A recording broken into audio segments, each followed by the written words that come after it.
உன்னை மூடி சூட்டினதுமன்றி, நித்தம் உன்னை மூடி சூட்டினதுமன்றி, நியமதாக ஜீவனை மீட்டதால் என்னாலுமே துதிப்பாய். என் ஆத்துமாவே நீர் என்னாலுமே துதிப்பாய்.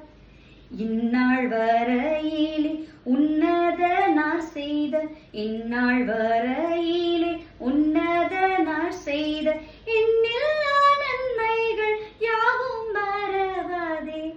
ஆமாங்க, இந்த பாட்டுல சொல்லப்பட்டபடி கர்த்தர் உங்களுக்காக யாவற்றையும் கல்வாரி சிலுவையிலே சுமந்து முடித்து விட்டார்.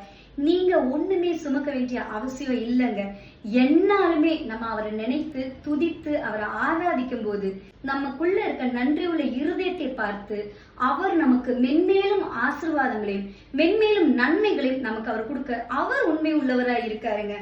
எத்தனையோ கிருபைகள் உங்க வாழ்க்கையில அவர் செஞ்சிருக்காரு. ஏன்னா சங்கீதக்காரன் சொல்கிறார், அவர் செய்த சகல உபகாரங்களையும் மறவாதேன்னு சொல்லியிருக்காரு.